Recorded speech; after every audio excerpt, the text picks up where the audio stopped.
Hello बच्चों, welcome to maths magic.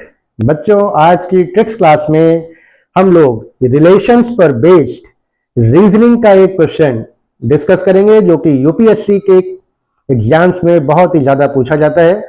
इसके साथ ही साथ ये एसएससी और यूपी पीसीएस वगैरह के एग्जाम्स में भी बहुत पूछा जाता है। और वैसे भी रिलेशन पर बेस्ड क्वेश्चन सभी कॉम्पिटिटिव एग्जाम्स में पूछे जाते हैं, जो कि बहुत ही इंपॉर्टेंट और बहुत ही ज़्यादा कंफ्यूजिंग होते हैं बहुत सारे बच्चों के लिए। लेकिन अगर हम थोड़ा सा ध्यान देंगे तो इन क्वेश्चंस को भी बहुत ही आसानी के साथ निकाल सकते हैं। तो आइए आज देखते हैं यूपीएससी में पूछा गया एक क्वेश्चन। बच्चों, क्वेश्चन है P is the brother of Q and R, यानी Q एंड R का भाई है P। S is R's mother, यानी R की मदर है S। T is P's father, यानी जो T है वो P का पिता है, फादर है। Then how many of the following statements are definitely true. कुछ स्टेटमेंट्स नीचे दिए हुए हैं, आपको बताना है इसमें से कितने स्टेटमेंट्स बिल्कुल सही हैं। तो ये बहुत ही कंफ्यूजन क्रिएट करने वाला क्वेश्चन होता है बच्चों। रिलेशन पर बेस्ड क्वेश्चन ज्यादातर बच्चों को समझ में नहीं आते और वो उसे छोड़ देते हैं या फिर गलत कर देते हैं। तो आप ध्यान रखिए, आज की जो ट्रिक है उसमें जब कभी भी इस तरीके का कोई क्वेश्चन आपसे पूछा जाता है जो कि रिलेशंस पर बेस्ड है, भाई बहन, माता पिता, चाचा चाची, दादा दादी, इन सब पर बेस्ड अगर कोई भी क्वेश्चन पूछा जाता है तो आपको केवल एक बात याद रखनी है कि सबसे पहले आपको डायग्राम बनाना है, उसका फिगर बनाना है, तभी आप सही तरीके से क्वेश्चन को समझ पाएंगे। तो आइए देखते हैं, आज भी हमने आपके लिए डायग्राम पहले से बना रखा है। तो आइए देखते हैं आज के क्वेश्चन का डायग्राम क्या है और इस डायग्राम को बनाते समय हमें क्या सावधानी रखनी चाहिए। देखिए, पहली लाइन में लिखा हुआ है P is the brother of Q and R। तो ये हमने यहां पर Q एंड R लिए हैं, ये दो लोग हैं, कोई Q एंड R, और इनका ब्रदर यानी भाई है P। तो P is the brother of Q and R। अब यहां पर आपको ध्यान क्या रखना है कि जो रिलेशंस हैं उनमें कुछ मेल्स भी होंगे और कुछ फीमेल्स भी होंगे। तो इसको आइडेंटिफाई करने के लिए हम मेल्स के लिए प्लस का साइन यूज करेंगे और फीमेल्स के लिए माइनस का साइन यूज करेंगे ताकि कोई कंफ्यूजन ना हो। कुछ बच्चे डायग्राम तो बनाते हैं लेकिन कभी कभी वो मेल और फीमेल के चक्कर में कंफ्यूज हो जाते हैं। तो हमने यहां पे देखिए लिया है कि P जो है वो Q और R का ब्रदर है, यानी भाई है। तो भाई यानी ये मेल है, उसके लिए हमने प्लस का साइन यहां पे दे दिया है। अब ये हमारी एक जनरेशन है, कोई P इन दोनों का भाई है। अब अगली जो स्टेटमेंट है S इज R's मदर, यानी S जो है वो R की मदर है। तो R हमारा ये है और इसकी मदर है S। S is the mother of R और मदर फीमेल होती है, तो इसके लिए देखिए हमने माइनस का साइन यहां पे यूज किया है। अब यहां पे सोचने की बात यह है कि P जो है वो इन दोनों का भाई है। इसका मतलब क्या हुआ कि ये तीनों आपस में भाई बहन है, P Q R तीनों आपस में भाई बहन है। तो अगर S R की मदर है तो S जो है वो इन तीनों P Q R की भी मदर होंगी, ये ध्यान रखिएगा। अगली लाइन देखिए, T is P's father. T जो है वो P के फादर है। तो T जो है वो P के फादर है, P के फादर यानी T है और ये फादर मेल होंगे, तो मेल के लिए हमने प्लस का साइन यूज किया है। फिर वही बात यहां पे ध्यान रखना है कि T जो है P के फादर है और ये P Q R तीनों आपस में भाई बहन है, तो इसका मतलब ये जो T है वो इन तीनों के भी फादर हुए।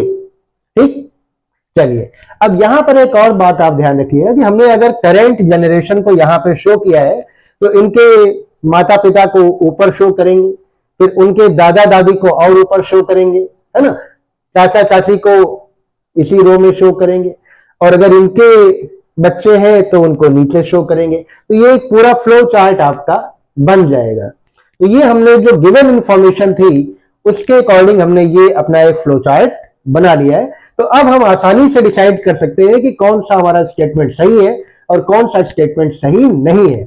आइए देखते हैं पहला statement, S and T R couple. इसमें कहा गया है कि एस और टी कपल है। कपल का मतलब क्या, ये हस्बैंड वाइफ है। तो आइए देखते हैं, ये तीनों पी क्यू आर भाई बहन है। पी के फादर है टी और आर की मदर है एस, यानी ये दोनों फादर मदर आपस में हस्बैंड वाइफ हुए, यानी ये कपल हुए। तो हमारा ये स्टेटमेंट सही है, दिस इज करेक्ट। अब आइए देखते हैं, क्यू इज टी सन।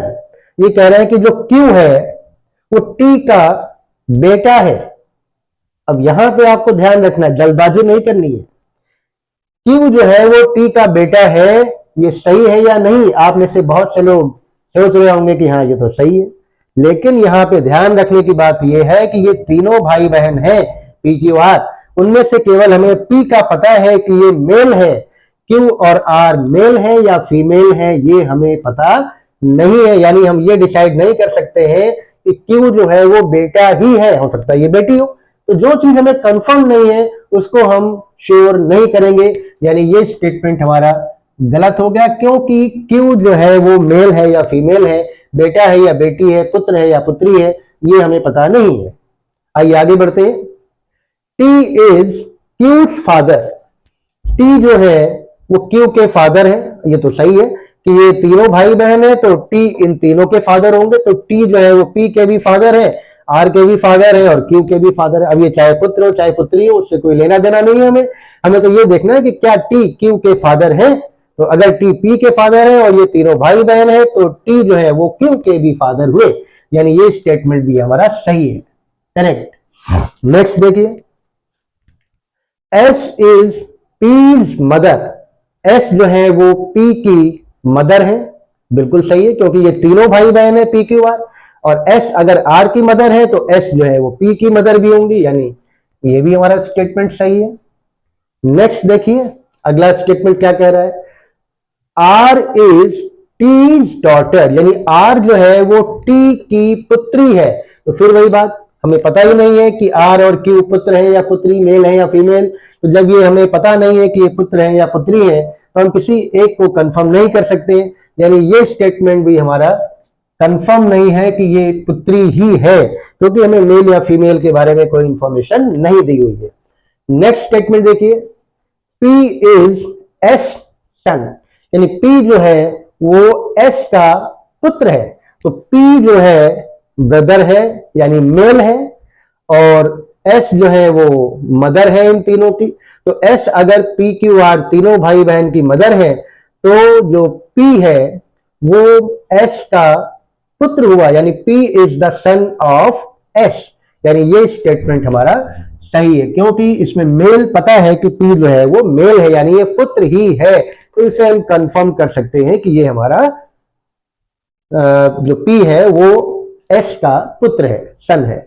अब देखिए कितने स्टेटमेंट सही हुए, 1 2, ये गलत हो गए, फिर 3 4, यानी 4 स्टेटमेंट्स हमारे सही हैं। और हमारे ऑप्शंस देखिए हैं 1 2 3 4।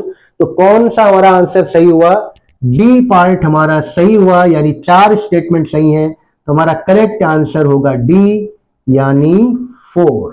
तो गिवन स्टेटमेंट्स में हमारे 4 स्टेटमेंट्स सही हुए।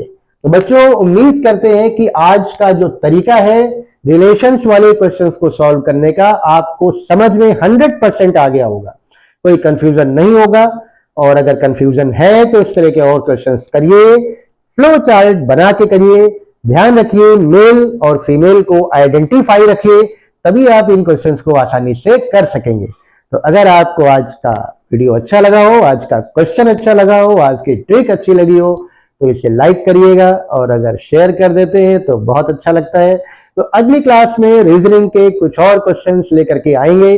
तब तक आप अपनी प्रिपरेशन करते रहिए, अपनी तैयारी करते रहिए, और हमारी क्लासेस रेगुलर अटेंड करते रहिए। और अगर चैनल को सब्सक्राइब नहीं किया है तो प्लीज सब्सक्राइब करिए और अपने दोस्तों के साथ शेयर कर दीजिए। तो जल्दी ही मिलते हैं। Thank you and have a nice day.